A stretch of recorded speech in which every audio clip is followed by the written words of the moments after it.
5월 29일 하늘에서 내리는 일용할 양식 하나님의 말씀은 창세기 49장 1절에서 7절까지 말씀입니다.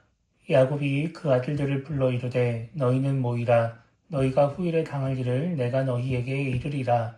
너희는 모여 들으라. 야곱의 아들들아 너희 아버지 이스라엘에게 들을지어다. 르우벤아 너는 내 장자요 내 능력이요 내 기력의 시작이라. 위풍이 월등하고 권능이 탁월하다마는 물의 끓음 같았은즉 너는 탁월하지 못하리니 내가 아버지의 침상에 올라 더럽혔음이로다. 그가 내 침상에 올라섰도다. 시므온과 레위는 형제요 그들의 칼은 폭력의 도구로다. 내 호나 그들의 모의에 상관하지 말지어다. 내 영광아 그들의 집회에 참여하지 말지어다. 그들이 그들의 분노대로 사람을 죽이고 그들의 혈기대로 소의 발목 힘줄을 끊었음이로다. 그 노여움이 혹독하니 저주를 받을 것이요 분기가 맹렬하니 저주를 받을 것이라. 내가 그들을 야곱 중에서 나누며 이스라엘 중에서 흩으리로다. 아멘. 오늘 우리가 읽은 말씀은 르우벤과 시므온 또 레위에 대한 야곱의 예언을 기록하고 있습니다. 창세기 49장 1절에서 야곱은 아들들에게 너희가 후일에 당할 일을 내가 너희에게 이르리라 이렇게 말합니다.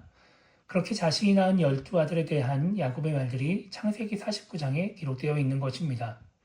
여기서 야곱은 자신의 첫째, 둘째, 셋째 아들인 르우벤과 시므온, 레위에 대해서 저주에 가까운 말을 합니다. 그 이유는 이들이 잘못된 행동을 했기 때문입니다.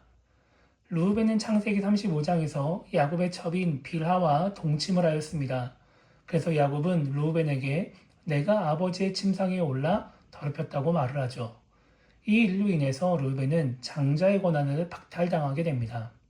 시므온과 레위는 창세기 34장에서 디나를 범한 세겜 족속을 다 죽이는 그런 잘못을 저지릅니다.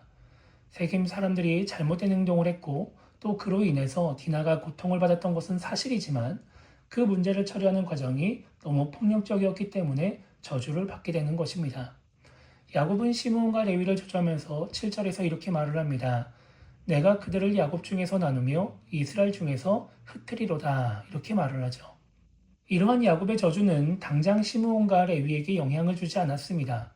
이 저주는 시므온 지파와 레위 지파가 가나안 땅에 들어갔을 때 효력을 발휘합니다.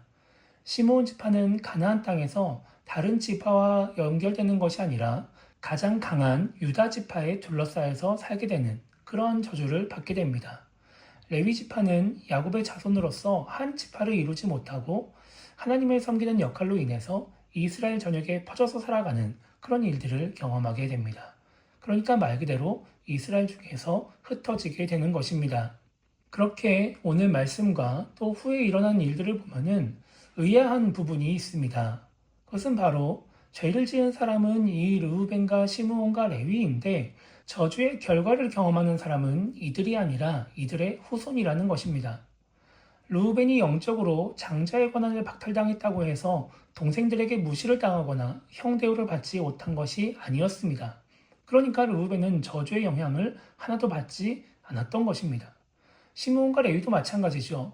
이 저주로 인해서 이들이 받은 직접적인 영향은 하나도 없다고 볼 수 있습니다. 그렇다면 우리는 이런 상황들을 어떻게 이해하고 받아들여야 할까요? 조상들의 죄로 인해서 후손들이 불이익을 겪는 이런 상황들을 우리는 어떻게 이해를 해야 하는 것일까요? 이들의 후손들, 르우벤과 시므온과 레위 지파 사람들은 조상들의 죄로 인해 불이익을 겪으면서 그 자신들의 상황을 통해 조상들의 죄를 기억해야 합니다. 그리고 자신들은 그런 죄를 짓지 않으려고 그런 잘못을 하지 않으려고 애를 써야 합니다. 그런 것들을 생각하지 않으면 현실에 대한 불평과 불만만 가지게 되고 조상들의 죄와 잘못을 반복하게 될 수 있는 것입니다. 우리도 인생을 살면서 나의 잘못이 아닌 다른 사람의 잘못으로 인해 피해를 받고 어려움을 겪게 될 때가 있습니다. 그럴 때 많은 사람들은 잘못한 사람을 원망하거나 힘들고 어려운 상황들에 대해서 불평과 불만을 하게 됩니다. 그런 상황 속에서 나를 돌아봐야 할 것이 무엇인지, 나는 어떻게 앞으로 살아야 할지에 대해서 생각하지 않는 것입니다.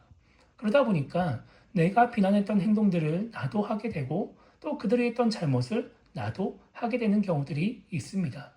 다른 사람의 잘못으로 피해를 받았던 내가 다른 사람에게 동일한 피해를 주게 되는 것입니다. 그래서 우리 또한 다른 사람의 잘못을 보고 또 그들의 잘못으로 인해서 어려움을 겪을 때 그들을 원망하고 또 그러한 상황들에 대해서 불평과 불만만 갖는 것이 아니라 나를 돌아보며 나는 그런 사람이 되지 않기 위해 노력하는 그런 사람이 되어야 하는 것입니다. 물론 힘들고 어려운 상황 속에서 억울한 상황 속에서 그런 부분들까지 생각하며 살아가는 것은 결코 쉬운 일이 아닙니다. 그러나 그런 상황들을 하나님이 나에게 주신 기회로 받아들인다면, 그래서 우리가 나의 모습을 돌아보며 그러한 잘못을 범하지 않으려고 애를 쓰게 된다면 우리는 더 올바른 사람이 될 수 있는 것이고 더 나은 삶을 살아가게 되는 것입니다. 그래서 오늘 하루를 시작하며 우리가 이렇게 기도했으면 좋겠습니다.